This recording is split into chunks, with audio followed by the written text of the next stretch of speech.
Bismillahirrahmanirrahim. Assalamualaikum warahmatullahi wabarakatuh. Selamat siang, salam sejahtera bagi kita semua. Yang terhormat Gubernur Provinsi Kepulauan Riau yang dalam hal ini diwakili oleh Asisten 1 Pemerintahan dan Kesra, Bapak Dr. Arif Fadilah. Yang saya hormati Pak Dirjen Sains dan Teknologi, sahabat saya Pak Najib. Sebulan ini sudah 3 kali ya kita ketemu Pak. Padahal Agustus belum habis Pak. Tapi sudah 3 kali kita jumpa. Kemudian Pak Rektor Universitas Maritim Raja Ali Haji, Pak Profesor Agung yang tadi sudah pamit dan ini menggantikan di kursinya Pak WR1. Kemudian para wakil rektor, Kepala Dinas Perpustakaan dan Kearsipan Provinsi Kepulauan Riau, Pak Heri Andrianto. Pembicara undangan, ini Ketua Persatuan Pustakawan Malaysia, Pak Dr. Ghazali Muhammad Fazil. Kemudian pembicara dari Nanyang Technological University, kalau sudah hadir Pak Christopher Ko. Lalu Ketua Forum Perpustakaan Digital yang tadi diwakili sambutannya oleh Pak Ida. Dengan Pak Ida juga sudah 2 kali ketemu Pak ya di bulan ini. Kemudian Ketua Panitia Konferensi Perpustakaan Digital Indonesia, Pak Dani, dan tentu saja rekan-rekan dari Perpustakaan Nasional. Ini ada Bu Ovi, ada para pimpinan yang lain dan juga seluruh hadirin yang berbahagia. Puji syukur kepada Allah Subhanahu wa taala, Tuhan yang Maha Kuasa. Pada siang hari ini kita dipertemukan dalam keadaan sehat. Dan mudah-mudahan sehat kita adalah sehat yang afiat, insyaallah. Amin ya rabbal alamin. Sebelum saya membuka acara ini, ada 2 hal yang ingin saya komentari. 1, kalau dari belakang atau dari sini apalagi saya tidak kelihatan, ini kelihatannya hanya leher ke atas, itu bukan salah saya kurang tinggi, ya, tapi podiumnya yang ketinggian. Ya, saya sudah tinggi sebetulnya, tapi karena podiumnya lebih tinggi dari biasanya, jadi saya kelihatan seperti pendek gitu. Jadi ya nggak apa-apa, cuman segini-gininya nasib saya, ya gitu. Kemudian yang kedua, tadi begitu bertubi-tubi, ada pantun dari Pak Rektor, ada pantun dari Pak Asda. Saya dibisiki oleh Pak WR, harus dibalas Pak katanya. Aduh, saya langsung stres Pak. Karena salah satu pekerjaan berat bagi saya adalah membuat pantun. 4,5 tahun saya menjadi Kepala Badan Bahasa, sulit sekali saya membuat pantun. Walaupun tahu polanya harus seperti itu gitu. Tapi untuk apalagi langsung begitu membuat pantun, waduh saya harus mikirnya panjang. Maka saya mohon maaf kalau tidak bisa membalas pantunnya Pak Arif dan juga Pak Rektor tadi ya. Karena selain itu saya juga takut dibilang cakep. Karena saya sudah cakep sejak lahir. Kalau saya tidak dibilang cakep nanti kasihan istri saya. Ini kok malah dibilangnya cantik misalnya gitu ya. Padahal saya sudah jelas laki-laki saya. Nah, itu sebagai alasan saja sih saya tidak bisa bikin pantun. Walaupun bulan yang lalu saya diminta untuk membuat pengantar untuk pantun hari ini ya, 101 pantun karangan Rektor kedua Umrah Pak Safsir Ahlus. Itu saya yang membuat pengantarnya. Tapi saya bilang kepada Pak Ahlus, Pak jangan minta saya bikin pantun, bikin aja nggak apa-apa jelek juga. Waduh, kalau nggak apa-apa jelek juga, gimana ini nanti mempertaruhkan nama kepala Perpusnas ya katakan. Ya udah bikin aja saya. Saya bilang ya udahlah nggak apa-apa, saya bikin. Jadi bikinlah gitu, satu pantun penutupnya. Tapi tidak dikomentari juga oleh Pak Ahlus, apakah bagus atau tidak gitu. Bagi saya ya sudah, tugas saya sudah selesai gitu. Nah Bapak dan Ibu sekalian, tugas saya sekarang jadi dua. Pertama saya diminta untuk membuka, kemudian yang kedua adalah, tadi dimintanya sambutan ya. Kemudian yang kedua membuka, tapi itu menyalahi protokol. Karena segala sesuatu itu dibuka itu harus di awal. Ya. Baru sambutan. Nah, biar apa yang saya sampaikan ini resmi, maka saya ingin mengajak kepada Bapak Ibu sekalian, mari kita baca basmalah atau doa lain yang sesuai dengan agama dan kepercayaan Bapak Ibu untuk membuka acara ini. Mudah-mudahan acara ini penuh berkah. Insyaallah, amin ya rabbal alamin. Bismillahirrahmanirrahim. Maka resmi sudah dibuka acara ini, gitu. Nah, jadi apa yang akan saya sampaikan ini resmi setelah pembukaan. Kalau belum dibuka itu belum resmi. Ya. Nah, Bapak dan Ibu sekalian, tema dari konferensi ini adalah terkait dengan transformasi perpustakaan di era kecerdasan buatan. Ada peluang, tantangan gitu ya yang menghadapi transformasi ini. Tentu ini bukan hal yang baru seperti tadi disampaikan oleh Pak Ida. Ya, sudah merentang sekian puluh tahun yang lalu. Bahkan tadi salah seorang tokohnya ada sampai bunuh diri katanya ya gitu. Siapa Turing namanya ya Pak. Nah,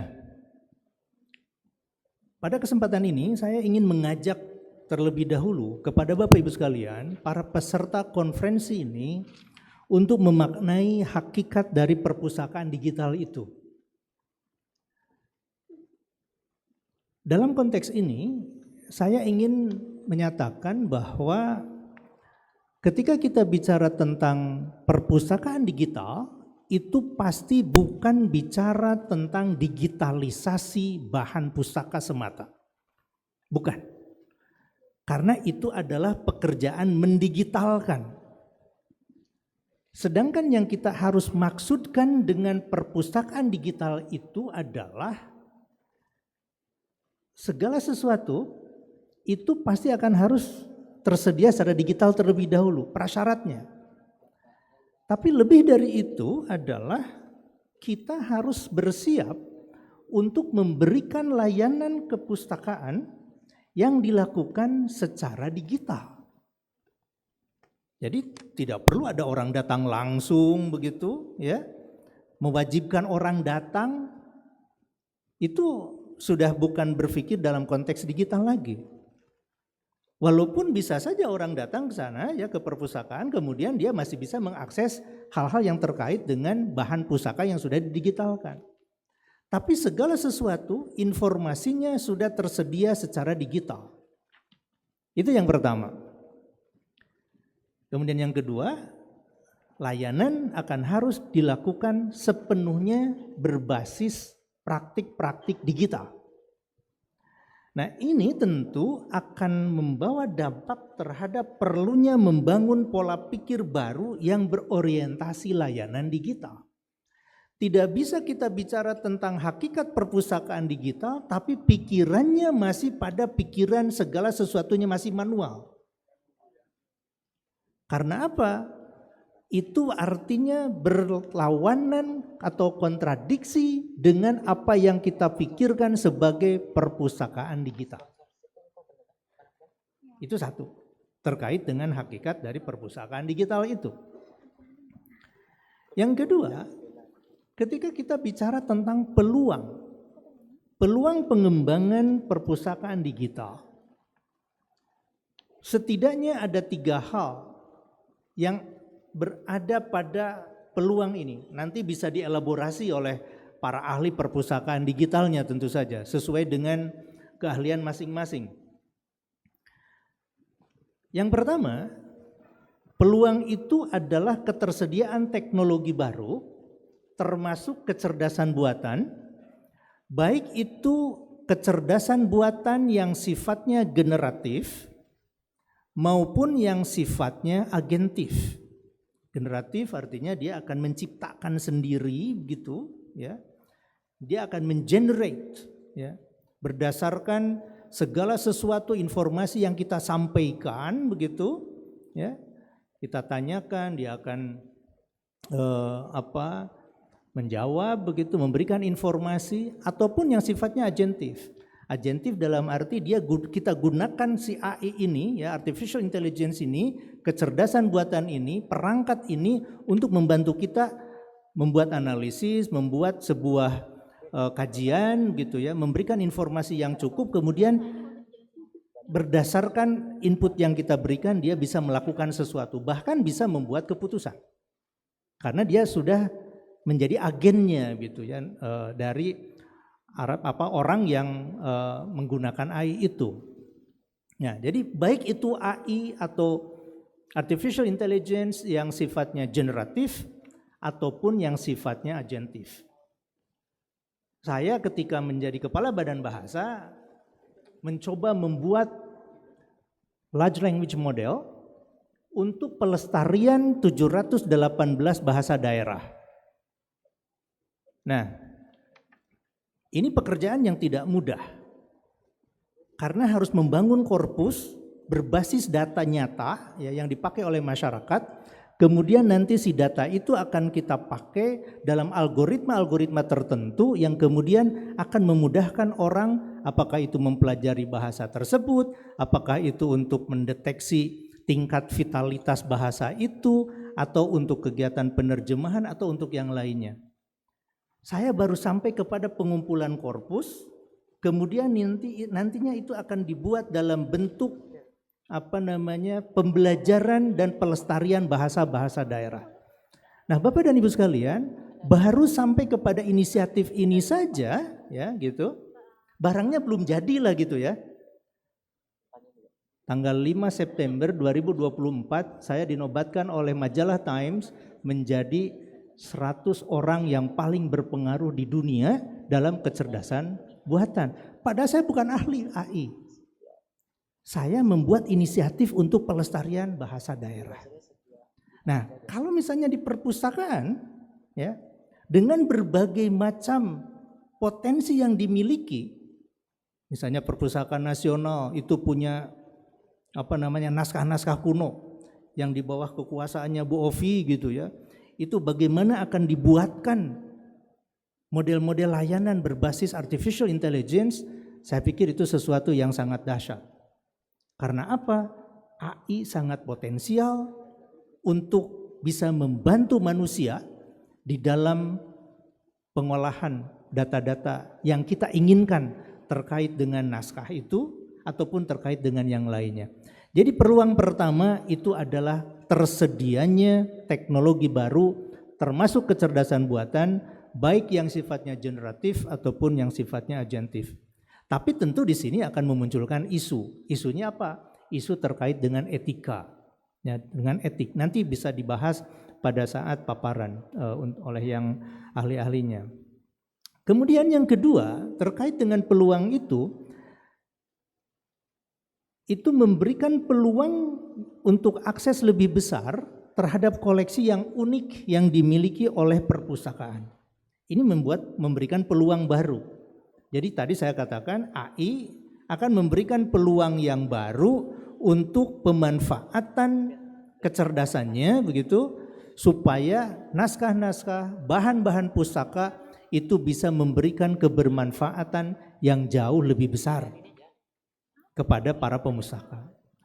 Yang ketiga, peluang terkait dengan pengembangan AI ini adalah adanya jumlah generasi muda yang melek teknologi, ya, khususnya para generasi Z dan setelahnya gitu. Yang ini tentu saja bagi mereka tuntutannya adalah tuntutan adanya penyediaan informasi yang cepat bagi mereka. Mereka enggak terlalu peduli dengan data-data yang terlalu banyak, terlalu panjang harus dibaca, tapi mereka menginginkan ringkasan-ringkasan informasi yang cepat yang bisa mereka gunakan untuk tujuan-tujuan mereka mencari informasi itu apa. Nah, ini adalah peluang yang ada di hadapan kita, Bapak Ibu sekalian. Sementara itu, kalau kita bicara tentang tantangan, saya catatkan ada 3 jenis tantangan yang ada di hadapan kita. Yang pertama, ketika kita bicara tentang digitalisasi, penyediaan secara layanan secara digital, perpustakaan digital, itu kita semua dihadapkan kepada mahalnya biaya digitalisasi bahan-bahan pustaka lama. Itu sangat mahal Bapak Ibu sekalian. Saya menyaksikan betul, saya mengalami betul bagaimana naskah-naskah itu kalau kita mau digitalisasi itu harus sangat ekstra hati-hati. Karena sekali naskah itu rusak, tidak bisa kita perbaiki dengan cepat dan kembali seperti aslinya. Ini masalah pertama. Ya. Naskah kalau mau digitalisasi itu memerlukan waktu, memerlukan biaya, memerlukan ketekunan yang sangat mahal, luar biasa. Yang kedua, persoalan lain muncul, yaitu terkait dengan tingkat literasi, dalam hal ini literasi digital, para pustakawan dan pengelola perpustakaan. Oke, perpustakaannya sudah kita digitalkan. Pertanyaannya yang muncul adalah bagaimana tingkat literasi digital para penyelenggara perpustakaan. Apakah mereka memiliki kemampuan yang sama? Apakah mereka betul-betul melek teknologi? Ini pertanyaan besar yang ada di hadapan kita. Maka dari situ muncul tuntutan bahwa kita akan harus menyiapkan tenaga-tenaga pengelola perpustakaan yang juga benar-benar melek secara teknologi. Berikutnya yang terakhir Bapak Ibu sekalian adalah masalah tadi ngobrol dengan 2 rekan saya pengembang iOS ya, English Lite, kemudian kita bicara tentang apa itu repository. Kita bukan tidak mau sekarang ini menghubungkan satu sama lain. Seluruh perguruan tinggi ingin kita hubungkan. Nanti Pak Najib sebagai Dirjen akan mungkin bicara juga salah satunya terkait dengan satu ya Pak. Kami Perpusnas bekerjasama dengan Kemdikti-Saintek untuk menyediakan fasilitas satu ya, akses Indonesia 1. Untuk apa? Untuk penyediaan jurnal nanti. Nanti biarlah Pak Najib yang akan bicara lebih detail. Nah, persoalannya sekarang adalah bagaimana interkoneksi sistem yang sudah dibangun di masing-masing perpustakaan ini. Dan juga bagaimana di perpustakaan daerah, perguruan tinggi, bagaimana juga di Perpusnas. Apakah semua sistem yang dibangun ini kompatibel satu sama lain?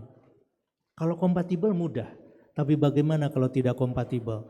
Ini muncul persoalan-persoalan. Apakah setiap penyedia sistem aplikasi di perpustakaan kita harus siapkan interface-nya? Ya. Apakah harus seperti itu? Nah, perangkat yang untuk bersemukanya ini, ya, antar mukanya ini tentu tidak bisa untuk semuanya ada sekian ribu perpustakaan maka sekian ribu antar muka. Ini akan menyulitkan.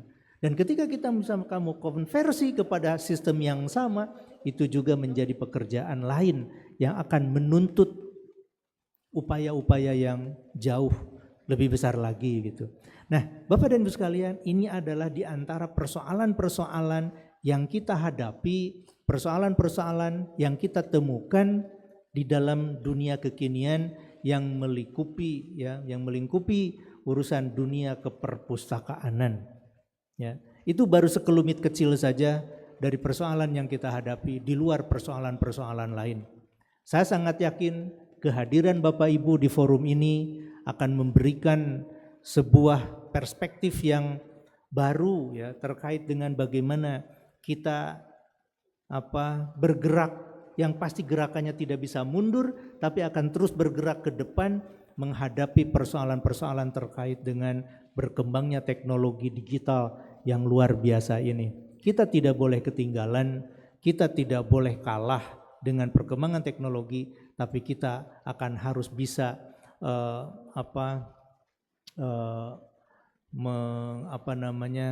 surfing the wave gitu ya, supaya kita tidak malah justru kalah oleh perkembangan teknologi itu. Saya pikir itu karena waktu yang diberikan kepada saya juga sangat terbatas ya, sesuai dengan permintaan panitia. Mohon maaf apabila ada hal yang kurang berkenan ya. Terima kasih atas kehadiran Bapak Ibu semua. Mudah-mudahan konferensi ini memberikan kebahagiaan kepada Bapak Ibu, ada silaturahmi yang dibangun selama ini, dipertemukan di sini lagi, kemudian juga nanti ketika kembali membawa harapan baru supaya perpustakaan kita jadi jauh lebih baik lagi.